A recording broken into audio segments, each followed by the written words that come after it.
반갑습니다. 경기도 제양군인의 사무처장 이상로입니다. 오늘 12월을 보내면서 우리 포천시 제양군인에서 좋은 프로그램을 마련했습니다. 포천시 제양군인의 읍면동 회원 워크숍인데 이 프로그램에 저를 이렇게 초청해 주셔서 감사합니다. 먼저 포천시 제양군인의 강수영 회장님께 감사드리고 특히 금년 한 해 코로나 때문에 사업을 많이 못했지만 우리 포천시 제양군인의 많은 사업 운영비라든지 사업을 지원해 주신 포천시장님께도 이 자리를 빌어 감사드립니다. 우리 회원님들께 한 가지 양해 말씀을 드리겠습니다. 제가 요 마스크를 쓰고 강의를 해야 되는데 아무래도 요 마스크를 쓰고 강의하다 보면 제 목소리가 잘 전달이 안 될 것 같아서 마스크를 벗고 이렇게 강의를 하도록 하겠습니다. 양해해 주시면 감사하겠습니다. 그럼 마스크를 벗겠습니다.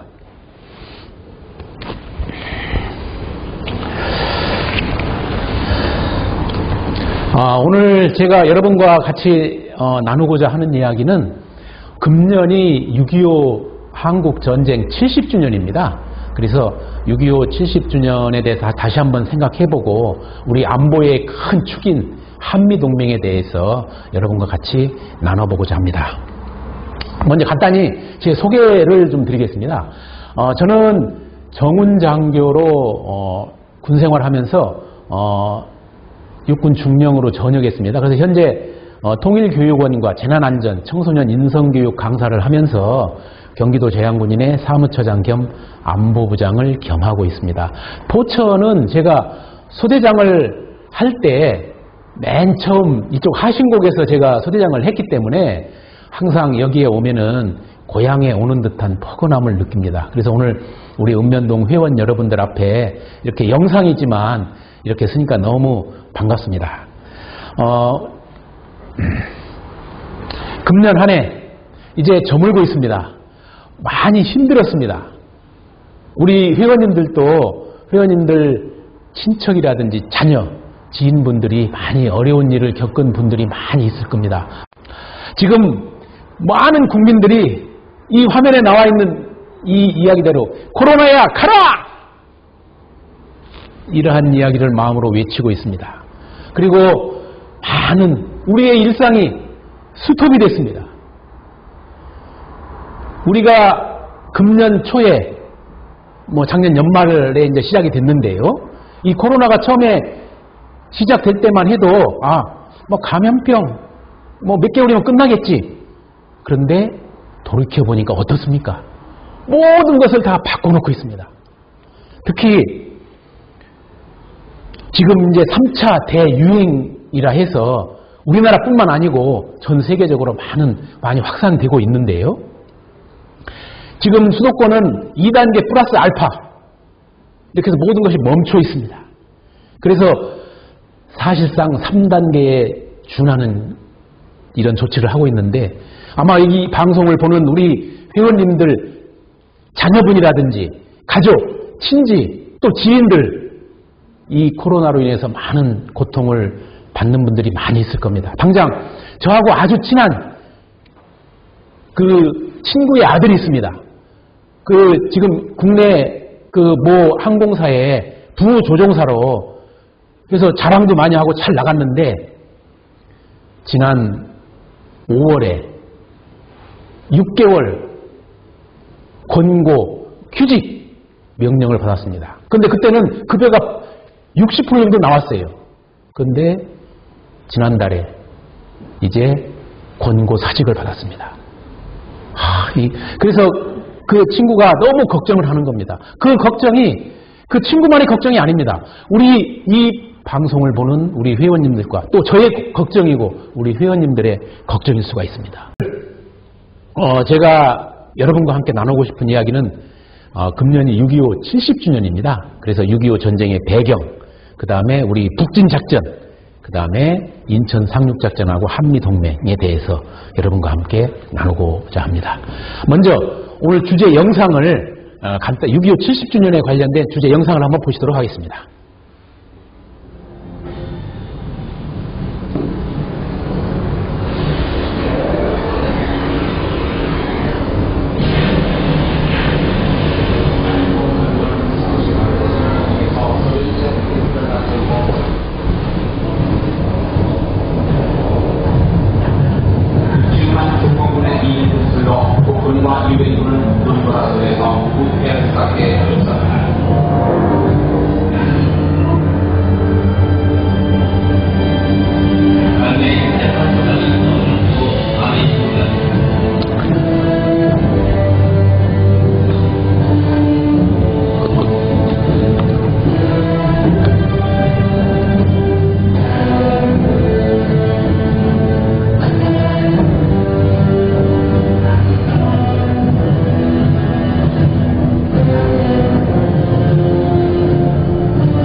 금년에 6.25 70주년 요 주제 영상이었는데요. 요 영상은 YTN에서 70주년 맞이해서 상영한 영상을 제가 이렇게 다시 보여드렸습니다.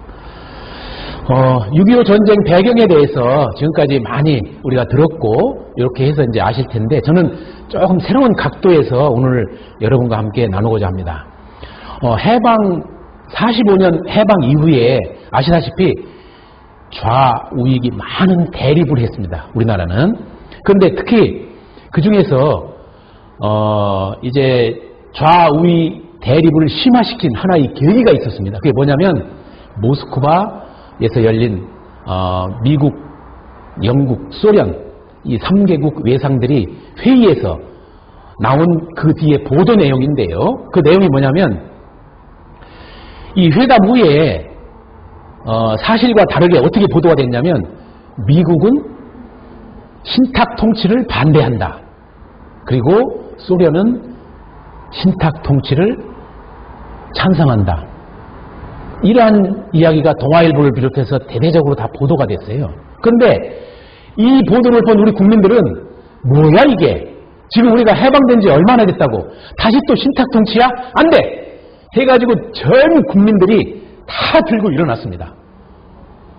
그 비근한 예로 그 다음에 우리 3.1절 기념 행사가 열렸는데 좌익하고 우익이 각각 3.1절 기념 행사를 따로따로 했어요. 남산공원하고 동대문 운동장에서. 그래서 전 국민들이 이제 대대적으로 신탁통치 반대 운동을 했죠. 그런데 그 신탁통치에 관한 팩트가 뭐냐, 진실이 뭐냐. 해방 후에 말씀드렸다시피 우리는 좌익 활동이 굉장히 강했습니다. 그런 한반도에서 소련은 신탁통치를 원하지 않았고 미국은 신탁통치를 원했던 겁니다. 왜? 미국은 왜 원했느냐? 미국은 한반도가 아직 기반이 없으니까 처음에 우리가 기반 잡을 때까지 어린애가 처음에 나면은 그 걸을 때까지 이렇게 집중적인 케어가 필요하지 않습니까? 그런 원리로 미국은 그렇게 생각한 겁니다. 그래서 이제 6.25 전쟁을 일어난 배경도 여기에 연장선상인 겁니다. 김일성이가 50년도 3월에 모스크바를 간 겁니다. 스탈린한테 간 겁니다. 도와주십시오. 도와주시면 저는 바로 한반도 통일할 수 있습니다. 이 얘기를 스탈린은 어떻게 생각했느냐? 아 맞다. 한반도가 공산화가 되면 미국이 거기에 발을 뗄 거 아니냐. 그러면 우리한테 유리한 것이다. 그런데 이 당시에 또 50년도 1월에 뭐가 있었느냐. 애치슨, 미 국무장관 애치슨이 극동에서 애치슨 라인을 그었는데 미국이 필리핀, 일본은 우리 안보 관할에 둔다. 그러나 한반도는 빠져 있었습니다. 김일성이가 그걸 본 거죠. 됐다. 우리에게 절호의 기회다. 이렇게 생각을 한 겁니다. 북한은 지상전의 왕자 탱크, 소련제 T-34 탱크를 비롯해서 박격포 이런 것을 많이 이 보면은 전차, 항공기, 야포 이런 것이 우리하고 비교가 안 됐습니다. 거기에 이제 김일성은 다 준비를 갖추고 됐다. 그 스탈린 승인도 받았다. 이렇게 해서 6월 25일 날 4시에 전면적인 침공을 하게 된 겁니다. 먼저 이 6월 25일 이 상황 그 전에 우리는 어떤 상황이었느냐. 그 당시에는 전군 비상계엄을 내렸다가 6월 23일 날 비상계엄을 해제해서 하루 지나고 무장 해제된 이 상태에서 서울은 3일 만에 점령이 된 겁니다. 자, 이 당시에 우리 전방에 유일하게 준비를 많이 하고 있는 것이 이제 육사단이었는데 우리는 당시 소총도 제대로 갖추지 않고 있었어요. 근데 탱크가 그 웅장한 탱크 소리도 처음 들었습니다. 우리 국군들이. 궁궁궁궁. 옛날 지금 탱크는 많이 개발이 돼서 소리가 적은 겁니다. 엄청난 굉음과 함께 그 먼지하고 쭉 내려오니까 그 소리에서 위협을 당한 겁니다. 우리 국군들이. 저게 뭔가 그 상태에서 우리는 어떻게 버틸 재간이 없었어요. 3일 만에 아무런 저항을 받지 않고 서울로 북한군이 들어왔습니다. 이제 이런 상황이었는데 이제 6월 27일 날 안보리에서 UN 안보리가 소집이 됩니다. 소집이 돼서 거기서 이제 그 만장일치로 한국의 유엔군을 지원하도록 결의를 합니다. 결의를 해서 이제 유엔군이 지원하게 되는데 여기에 정말 우리한테는 정말 하늘이 도운 그런 일이 있었습니다. 뭐냐? 유엔 안보리에 소련이 참석하지 않은 겁니다. 나중에 소련이 참석했으면 거기서 거부권 행사했으면 유엔군 16개국 못 왔습니다. 그러면 어떻게 됐겠습니까? 그래 나중에 소련 스탈린이 다른 계획이 있었습니다. 왜 참석을 시키지 않았냐고 동구권에서 항의를 했죠. 그런데 스탈린이 나중에 한 얘기는 미국을 유럽에 신경 쓰지 못하도록 하기 위해서 그런 전략이 있었다고 얘기를 했죠. 중미령 전투에서 맥없이 무너진 유엔군. 이 낙동강에 수많은 영웅이 있습니다. 근데 지난 7월에 백세로 돌아가신 우리 백선엽 장군. 그다음 일사단장 하면서 여기서 병사들한테 이야기했습니다. 병사 여러분, 여기서 내가 물러나면 나를 쏴라. 불태전의 각오죠. 그때 그 당시에 우리 변변한 장비도 없었습니다. 오로지 더 이상 밀리면 우리나라는 김일성의 손아귀에 넘어간다. 그런 거를 우리 병사들도 다 알고 있었던 겁니다. 사단장의 그 말 한마디에 병사들은 정신적인 재무장을 한 겁니다. 자, 이제 낙동강까지 밀려났습니다. 더 이상 물러날 데가 없습니다. 메가더 장군이 유엔 우리 연합군 사령관으로 임명이 돼서 우리 한강 전선을 시찰하고 김일성이 내려오는 이 상황을 보면서 이게 도저히 답이 안 나온다.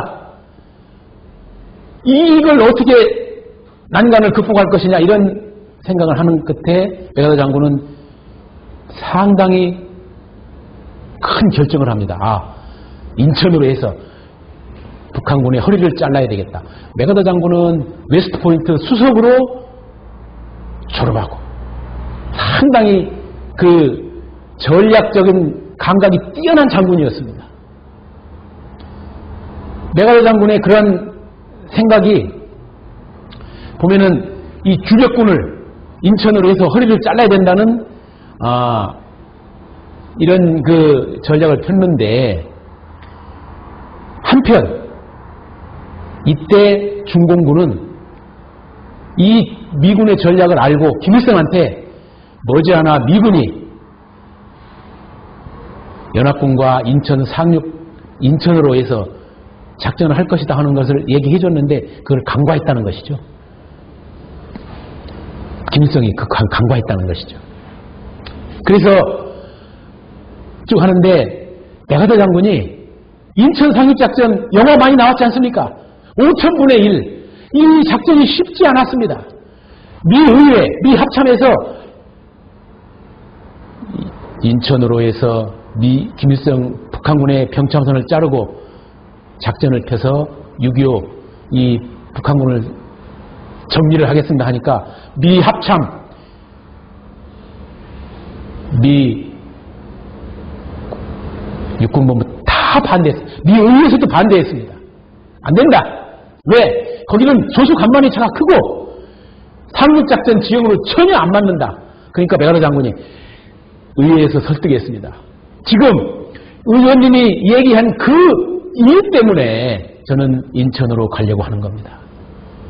아마 김일성이도 인천으로 오리라고 생각하지 않을 겁니다. 저는 그 생각 때문에 인천으로 하려는 겁니다. 그리고 자신 있습니다. 승인해 주십시오. 설득을 했죠. 나중에 정말 기적적으로 하나님이 보호하사 의회에서 다 승인하고 트루먼 대통령 서명을 했습니다. 그래서 인천 상륙작전이 어떻게 됐습니까? 9월 15일 날 그 7만여 명, 정말 그 2시간, 그 짧은 시간에 7만여 명이 다 상륙을 해야 되는 이 상황인데 아무런 차질 없이 성공을 했습니다. 두 번째, 우리 한반도의 운명을 바꾼, 첫 번째는 뭐였습니까? 안보리에 소련이 불참한 거, 그 다음에 인천 상륙작전의 성공. 우리 한반도 정말 목숨이 여기 턱까지 왔다가 드디어 이제 탄소호흡기를 딱 세워주는, 그것이 바로 인천 상륙작전입니다. 이제 드디어 우리 북진작전이 시작됐습니다. 쭉쭉쭉 올라가는 겁니다. 그래서 9월 28일 날 드디어 이제 인공기, 중앙청에 6월 28일 날 인공기 꼽아놨던 그 인공기가 중앙청에 9월 28일 날 서울 수목에서 우리 해병대에서 태극기로 다시 바꿔놓고 해서 이제 서울을 지나서 평양을 지나서, 지금 여러분이 화면을 보고 계신데요. 이 화면은 육사단 장병이 압록강에까지 진출해서 수통에 압록강 물을 담는 장면입니다. 압록강까지 북진 계속 우리는 거침없이 올라왔습니다. 자, 이 북진 작전에 이제 군가를 하나 들어보실 건데요. 전우야 잘 자라. 이 당시에 우리 국군과 유엔군이 북진 작전을 하면서 거기에 사기를 북돋우기 위해서 만든 군가입니다. 한번 들어보시죠.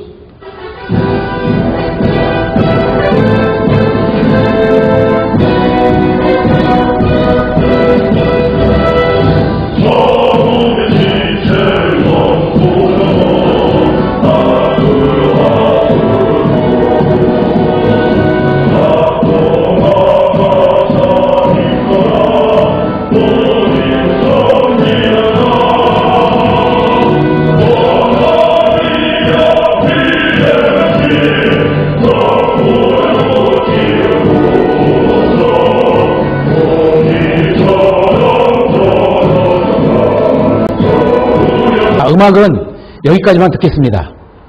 그런데 이미 중공군은 50년 10월부터 준비해서 내려오기 시작했던 겁니다. 그래서 계속 유엔군이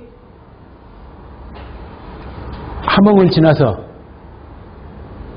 개마고원까지 딱 올라가는데, 이때 이제 장진호까지 딱 올라갔는데 중공군 전략이 있었습니다.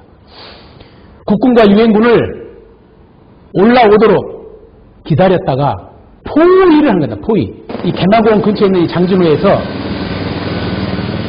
거기까지 올라오니까 중공군이 좌우로 해가지고 완전히 포위를 한 겁니다. 그래서 이 장진호 전투가 50년 11월 26일부터 12월 중순까지 한 전투인데요. 이때 중공군 포로를 잡았는데 그 포로가 증언을 했습니다. 지금 여러분들은 중공군한테 다 포위가 됐습니다. 그런데 연합군에서는 그 말을 믿지 않았습니다. 이 당시에 에가더 장군은, 자, 그러면 흥남까지 중공군을 견제하면서 후퇴하라, 이 작전 명령을 받고 미 해병대가 철수를 하게 된 겁니다. 그런데 이 당시에 기온이 기록에 보면 평균 영하 35도 영하는 그 어떤 상황이냐면 총에 맞아가지고 피를 흘리지 않습니까? 그 피가 바로 온다는 겁니다. 그래서 약 4,000명 가까운 우리 국군과 유엔군이 동사를 한 겁니다. 동사를. 그래서 이제 흥남 철수해서 거기서 이제 흥남에서 배로 남쪽으로 철수한다는 것이 바로 흥남 철수 아닙니까? 이 흥남 철수 작전, 우리가 많이 들었지만 정말 역사적인 흥남 철수 작전입니다. 알몬드 사령관이 그 당시에 거기에 타고 있는 승조원은 한 5, 60명밖에 안 됐습니다. 메로스 빅토리아호에 거기에 미군 장비 이런 것을 싣고 철수를 하라고 했는데 이때 그 미군이 철수한다는 이야기를 듣고 북쪽에 있는 많은 피난민들이 흥남 이쪽으로 몰려들게 된 겁니다. 10만, 20만 가까이. 그 사람들은 김일성 하에 정말 짐승 같은 그러한 생활을 체험한 사람들입니다. 희망이 없다. 그래서 우리는 남쪽으로 넘어가야 된다. 미군이 철수한다니까 우리도 그 배에 타고 넘어가야 된다고 다 몰려드는 겁니다. 그러니까 우리 알몬드 장군 통역관 현봉학 이 통역관이 장군님 지금 이 피난민들은 다 태워서 같이 태워주십시오. 근데 알몬드 장군이 받은 명령은 우리 미군과 장비를 가지고 다 철수하라고. 거기서 고민을 했죠. 알다시피 미군들은 사람이 우선입니다. 지금도 미군 부대 가면은 우리가 많이 우리 이 방송을 보는 우리 회원님들 느꼈겠지만 지금도 미군 부대 가면은 이 도로가 있지 않습니까? 우리는 차가 우선입니다. 차가. 사람이 먼저 비켜주죠. 우리 파란 신호인데도 차가 막 몰려오면 사람이 비켜줍니다. 미군은 사람 우선입니다. 그 용산에 그 미군 부대 가서 저도 그 미군 기지전 사업단 있을 때 보면 참 그런 걸 느낍니다. 물론 파란 불일 때 사람이 갑니다. 빨간 불일 때 사람이 서 있으면 차가 섭니다. 이 보행로는 빨간 불인데 사람이 여기 서 있으면 차가 섰다가 지나갑니다. 사람 우선의 미국인 그 사고방식이 알몬드 장군을 감동시킨 겁니다. 그래서 알몬드 장군이 그 현봉학 그 통역관 얘기를 듣고 오케이! 자 그러면 지금부터 여기에 들어있는 장비를 다 내리고 사람이 탈 수 있도록 만들어라. 그것이 12월 22일부터 시작된 겁니다. 다 내리고 자 그 다음에 태워. 근데 거기에 몰려온 시민들은 거의 한 15만 20만 가까이 있습니다. 우리 연합군이 한 10만 명 그리고 마지막에 다 태워 장비 내리고 태운 게 10,000명 14,000명을 다 태웠습니다. 거기에 탄 사람들이 자기의 피난민 짐 이런 거 다 버리고 바다에 버리고 그 사람 탈 수 있는 공간을 만들어줬습니다. 그래서 14,000여 명 태워가지고 12월 23일부터 거제도로 뭉 하면서 내려온 겁니다. 그래서 거제도에 딱 내려왔는데 14,005명이 됐다고 하지 않습니까? 그 5명이 뭡니까? 그 사이에 태어난 아이들인 겁니다. 그래서 알몬드 사령관이 김치 1, 2, 3, 4, 5 이름을 지어줬습니다. 지난번 방송에 그 중에 한 분이 거제도에 지금 사시는데 70살. 그분이 방송에 나오는 거 제가 봤습니다. 감동스럽게 봤는데요. 그분은 작은 배를 그 부인하고 같이 이렇게 운영하는데 자녀를 5분 두었습니다. 그분이 하는 얘기가 흥남 철수에서 나는 배 안에서 태어난 그 행운의 그러한 기운을 타고났다 해서 그 얘기를 부모님으로부터 듣고 항상 6.25 전쟁 부모님이 그 어려운 와중에 생각해 보십시오. 배 안에서 그 많은 사람들 안에서 애가 태어난다는 그 상황을 한번 상상해 보십시오. 그 어려운 와중에 태어난 복덩이다. 그 아버지가 항상 너는 우리 집안의 복덩이다라고 이렇게 얘기를 하고 해서 물론 부모님도 어려웠죠. 거기서 아무것도 없이 정착하는데 본인은 늘 그런 생각으로 뿌리를 일궈서 자기도 자녀 5명을 낳고 이렇게 살고 있다고 방송에 나오는 걸 감명 깊게 본 적이 있습니다. 지금까지 제가 우리 한국전쟁에 대해서 설명을 드렸는데 화면에 보시듯이 우리 한국전쟁은 잘못된 판단의 연속이었다. 자, 이게 무슨 의미가 있느냐. 역사에 만약이라는 것은 없습니다. 그러나 돌이켜보니까 우리 한국전쟁에서 스탈린이 김일성이 남침을 할 경우에 남한에 있는 우리 좌익분자들이 다 일어나서 우리를 환영해주고 금방 자기들이 원하는 공산화가 될 것이다 했는데 어떻게 됐습니까? 안 됐죠. 49년도에 토지개혁을 했습니다. 우리나라에. 지주들이 그 당시에 70% 80% 이상의 땅을 가지고 있었는데 이승만 대통령이 49년도에 7월에 토지개혁령을 발표합니다. 그게 뭡니까? 자, 지금 여러분들이 농사 짓고 있는 이 땅을 5년 동안 소출의 30%만 국가에 내면 여러분들 땅으로 다 인정을 해주겠다. 이게 바로 토지개혁령입니다. 그래서 그렇게 다 해주었습니다. 그래서 그 지주들이 북한이 넘어와도 이젠 자기 땅이 있는데 그게 바로 여기에 오판이었던 거죠. 그 다음에 북한의 전략적 실패는 뭡니까? 중국이 북한이 연합군이 인천으로 상륙작전을 할 것이다라는 걸 얘기를 해줬는데 그걸 간과했다는 것이죠. 그 다음에 미국. 원래 38선까지만 점령하고 더 이상 북으로 올라가는 건 위법이었죠. 그런데 백아더 장군이 강력하게 주장을 했습니다. 거기에 이승만 대통령도 동조를 했죠. 오히려 이승만 대통령은 처음부터 끝까지 통일을 해야 된다고 생각했습니다. 더 이상 분단이 되면 우리가 장비가 없고 하기 때문에 또다시 북한은 남침할 것이라고 생각을 했던 것이죠. 이러한 전략적인 이러한 판단이 우리 6.25 전쟁에 그러한 그 상황이 있었지만 돌이켜보면 정말 지금 우리가 코로나 때문에 한 번도 경험해보지 못한 이 세상을 살듯이 70년 전 6.25 전쟁도 그때 그 사람들이 어떻게 이런 걸 경험을 해보겠습니까? 돌이켜보니까 이러한 잘못이 있었지만 그러나 역사는 우리 대한민국의 편이었습니다. 우리가 민주주의를 지켰지 않습니까? 그리고 오늘 70년이 지난 지금 우리나라가 이렇게 우뚝 서서 글로벌 코리아로 지금 세계 속에 대한민국으로 우뚝 서고 있지 않습니까? 자, 이제 1부는 여기서 마치고 2부 한미동맹에 대해서 그리고 마무리 말씀을 하도록 하겠습니다. 그럼 잠시 후에 뵙겠습니다. 감사합니다.